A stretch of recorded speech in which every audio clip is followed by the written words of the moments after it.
네, 안녕하세요. 2020년 5월 6일 오늘 국토교통부에서 수도권 주택 공급 기반 강화 방안이라는 내용으로 발표가 있었는데요. 어떤 내용인지 한번 살펴보도록 하겠습니다. 수도권 주택 공급 기반 강화 방안 주요 내용입니다. 이번 방안으로 2020년까지 서울 도심의 7만 호 부지를 추가로 확보하고 2023년 이후 수도권의 연평균 25만 호 플러스 알파 수준의 주택 공급을 가능하게 하겠다라는 내용입니다. 기존에 이제 그 정부는 신도시를 발표할 때마다 경기도권에는 주택을 많이 공급하는 거 좋은데 서울 도심에는 공급이 부족하지 않느냐라는 비판을 많이 받았는데요. 그런 비판을 의식한 차원인지는 모르겠지만 오늘의 주요 골자는 서울 도심에 7만 호를 공급할 수 있는 부지를 확보하겠다라는 내용입니다. 그러면 구체적으로 어떤 내용인지 한번 살펴볼게요. 7만 호를 그러면 어떻게 확보할 거냐? 첫 번째, 공공성을 강화한 정비 사업을 활성화해서 4만 호를 확보를 하고 유휴공간 정비 및 재활용을 통해서 1만 5천 호, 그리고 도심 내에 유휴부지 추가를 확보를 통해서 1만 5천 호, 그리고 기존 수도권 공급 계획을 조기화하겠다라는 내용입니다. 그럼 구체적으로 내용을 한번 살펴보면요. 공공성을 강화한 정비 사업을 활성화해서 4만 호를 확보하겠다고 했는데 그럼 어떻게 할 거냐? 첫 번째, 공공 재개발 활성화를 통해서 2만 호를 확보하고 소규모 정비 사업 보완을 통해서 1만 2천 호, 그리고 역세권 민간 주택 사업 활성화를 통해서 8천 호 정도를 확보하겠다라고 얘기를 하고 있습니다. 공공 재개발 활성화를 통한 2만 호를 확보한다. 어, 재개발 사업에 공공이 참여를 해서 신속하게 사업을 추진하겠다는 의미입니다. 여기에서 공공이라고 하면은 LH공사나 SH공사 이런 공공 공사 기관이 되겠습니다. 그래서 재개발 같은 경우에는 여러 가지 이유로 굉장히 속도가 좀 느린 측면이 많이 있는데 공공이 개입을 함으로써 사업을 속도감 있게 추진하겠다는 의지인 것 같습니다. 그래서 여러 가지 이유로 이렇게 사업이 지지부진해지는 이유들을 불확실성을 좀 제거하겠다라는 의미이고요. 그리고 기존 세입자에 대한 공공임대주택을 공급하고 공공임대상가 조성을 통한 영세상인의 계속 영업지원 등 기존 재개발의 문제점을 보완하겠다. 재개발의 문제점 중에 하나가 기존의 이제 주택 임차인이나 또 상가 임차인들이 좀 약자잖아요.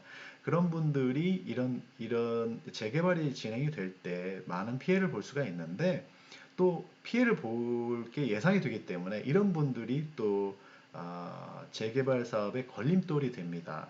그래서 런 부분을 보완하기 위해서 런 영세 임차인들에게는 공공임대주택을 나중에 공급해주고 또 상가 임차인에게는 그 사업지구 근처에 공공임대 상가를 조성해서 계속 영업을 할 수 있도록 이런 방안을 제공해 주겠다는 의미입니다.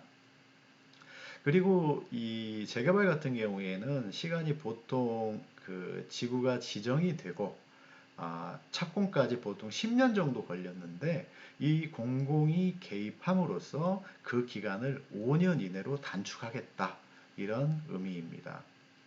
그리고 소규모 정비 사업을 보완해서 12,000가구 정도를 추가로 공급하겠다라고 12,000호를 공급하겠다고 하는데요. 예를 들어서 가로주택 정비 사업 같은 경우에 용적률을 좀 완화하고 또 주차장 설치 의무를 완화해서 또 속도감 있게 이런 사업이 진행되게 하겠다라는 의미입니다. 그리고 이 모든 공공 참여 가로주택 정비 사업은 공공임대 10% 이상 공급 시 분양가 상한제 적용 대상에서 제외를 시켜주고 또 융자 금리를 기존의 연 1.5%에서 1.2%로 이렇게 저리로 융자를 해주겠다. 그리고 소규모 재건축 같은 경우에는 층수 제한을 7층에서 15층으로 완화하고 늘어나는 용적률의 50%는 공공임대로 기부 체납하겠다. 이런 내용입니다. 그리고 세 번째로는 역세권 민간주택 사업을 활성화해가지고 8,000가구 정도를 8,000호 정도를 추가로 공급하겠다. 예를 들어서 역세권 범위를 기존의 승차장에서 약 250m 범위를 역세권이라고 정했는데 이거를 좀 완화해서 350m로 확대하겠다는 거죠. 한시적으로. 그렇게 하고 도시계획을 수립하는 사업의 용도 지역을 상향하겠다. 용도 지역을 상향하겠다라고 하는 의미는 예를 들어서 일반 2종 일반 주거 지역을 뭐 3종으로 또 3종 일반 주거를 준주거 지역으로 이렇게 상향해 준다는 의미이고요. 또 그 의미는 또 용적률을 증가시켜 준다는 의미겠죠. 그래서 용적률의 절반, 그러니까 용도 지역을 상향시켜 줌으로써 용적률이 증가가 되는데 그 절반은 공공임대주택으로 공급을 하겠다. 이런 의미입니다. 그리고 두 번째로는 유휴공간을 정비하고 재활용해서 1만 5천 호를 더 추가로 공급하겠다라는 내용인데요. 그러면 어떻게 1만 5천 호를 공급하느냐? 준공업지역을 활용해서 약 7천 호를 공급하고 1인용 주거 공급 활성화를 통해서 8천 호를 공급하겠다는 겁니다. 그러면 지역을 활용해서 7천 호를 어떻게 공급하느냐? 민간합동 공모사업을 통해서 대규모 공장 이전 부지에 주거, 산업, 복합시설을 조성하고 순차적으로 정비를 추진하겠다. 이 의미는요, 예를 들어서 준공업지역에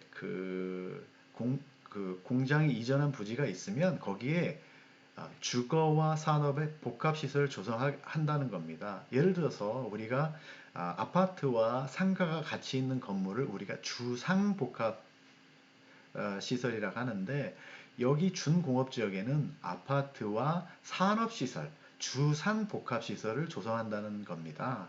그래서 기존의 그 공장 부지에 주상복합시설을 조성해 놓고 근처에 있는 예를 들어서 뭐 차고지라든지 물류센터 부지에 있는 그 사업체를 이 복합시설로 이전을 시키고 그 물류시설을 다시 철거한 후에 거기에 다시 주거 산업 복합시설을 조성하고 또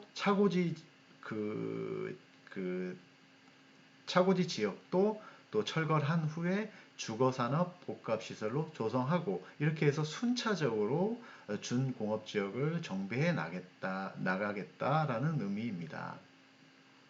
그리고 준공업지역에서 건설 사업을 할 때 산업부지 50%를 의무적으로 확보해야 했는데 민간 합동으로 사업을 할 때에는 40%를 완화해 주겠다.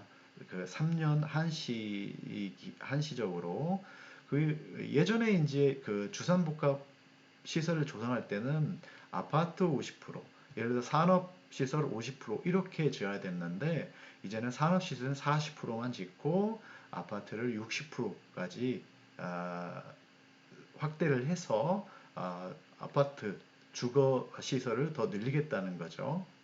그리고 공공이 산업시설 일부를 매입하여 영세 공장주, 청년 벤처 등을 위한 임대시설로 운영하고 저리로 기금융자도 실시하겠다. 이런 내용이고요. 1인용 주거 공급 활성화로 8,000호를 공급하겠다는 것은 우리가 이제 입지가 좋은 지역인데도 불구하고 요즘에 경기가 너무 안 좋다 보니까 그 공실이 많이 생기잖아요. 그래서 공실이 생기는 오피스와 상가를 LH와 SH공사가 매입해서 1인 주거용 장기 공공임대주택으로 전환을 하겠다라는 의미입니다.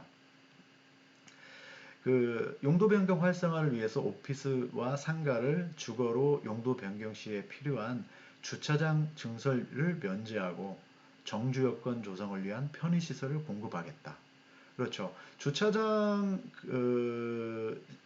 를 일정 부분 주차장을 확보해야 된다는 것은 굉장히 어떤 때는 규제가 될 수가 있죠. 근데 그 부분을 면제하고 또 이 공공이 개입함으로써 이런 공공 임대주택의 편의시설을 공공이 제공해 주겠다는 겁니다. 예를 들어서 여기서 편의시설이라고 하면은 그 예를 들어서 피트니스 센터, 그리고 도서관, 그리고 휴게시설 등등을 말하는 겁니다. 이런 거를 공공이 조성을 해주겠다. 이런 의미가 되겠습니다. 그리고 세 번째로는 도심 내에 유유부지를 추가로 확보해서 15,000호를 또 공급하겠다라고 하는데요. 국공유지, 공공기관 소유부지 활용, 공공시설 복합화 등 다양한 도심의 유유부지를 활용을 통해서 15,000호를 확보하겠다라는 의미입니다. 그러면 이 유유부지가 어딜까요? 대표적인 유유부지가 용산 정비창입니다.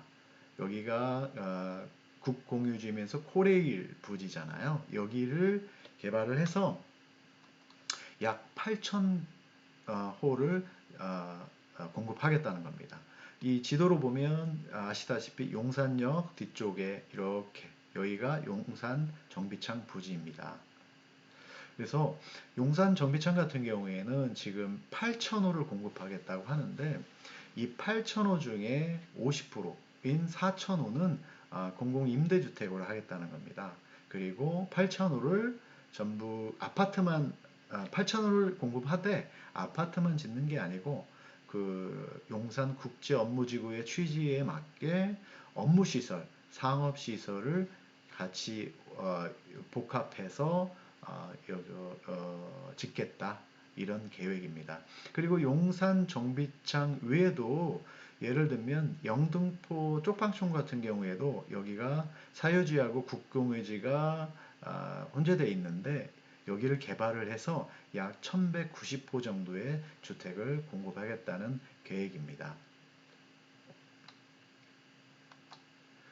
그리고 마지막으로 기존 수도권 공급 계획을 조기화하겠다. 수도권 공급 공공택지에서 향후 공급할 아파트 77만 호 중에서 50% 이상을 23년까지 입주자 모집에 착수하고 일부는 사전 청약제로 조기 분양하겠다라는 얘기인데요. 오늘 연합뉴스 뉴스를 보면은 수도권 3기 신도시를 조기 분양한다. 그리고 내년에 2021년에 9천 가구 정도를 사전 청약을 받겠다라는 내용입니다. 예를 들어서 사전 청약을 이렇게 미리 받겠다는 의미는 그럴 것 같아요. 예를 들어서 최근까지 이제 서울 경기의 집값이 많이 상승을 했잖아요. 그래서 무주택자인 분들한테는 좀 불안한 그런 모습들이잖아요. 그런데 3기 신도시가 정상적으로 분양할 때까지는 앞으로 최소한 2, 3년이 더 있어야 되니까 불안하잖아요. 그래서 이걸 좀 조기에 땡겨서 사전 청약을 실시하겠다. 그래서 심리적으로 좀 안정감을 주겠다라는 취지인 것 같습니다.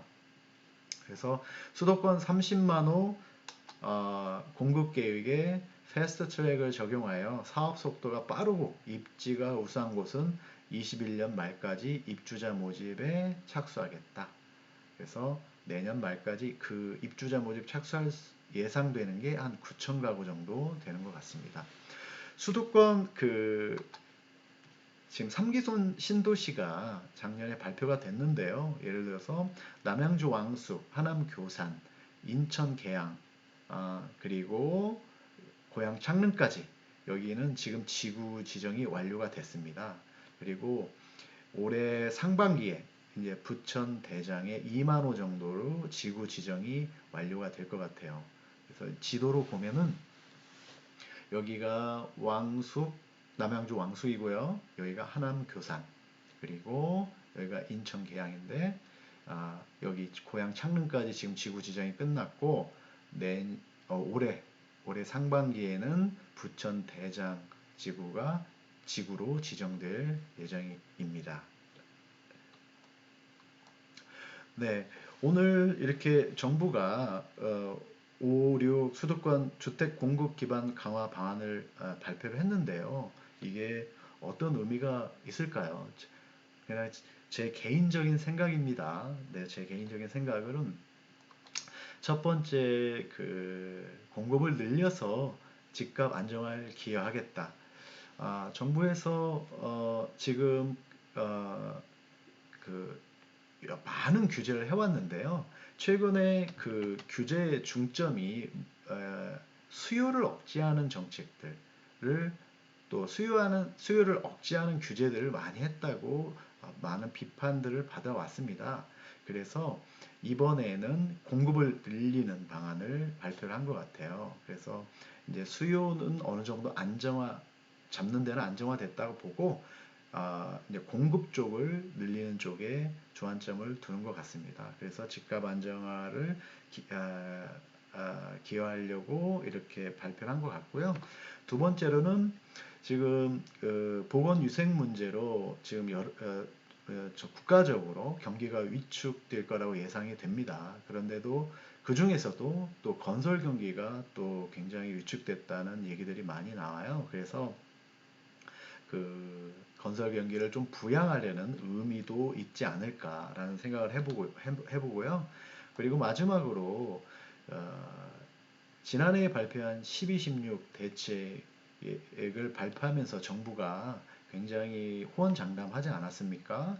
그런 대책의 후속의 일환으로 그 정책의 일관성을 보여주기 위해서 또 오늘 이렇게 발표를 하지 않았나 이런 생각을 해봅니다. 전적으로 이거는 제 개인적인 생각입니다. 그러니까 참고만 하시고요. 그리고 제가 오늘 지금 말씀드린 이 대책을 좀 제가 요약을 해봤는데 제가 얘기하는 도중에 또 정확하지 않게 또 이렇게 전달한 내용이 있을 수도 있습니다. 그런 부분은 좀 양해 부탁드리고요. 여러분의 투자에 어느 정도 이렇게 도움이 되는 정보였다면 구독과 알림 버튼 꾹 눌러주시길 부탁드리겠습니다. 여지껏 긴 시간 동안 이렇게 경청해 주셔서 감사합니다.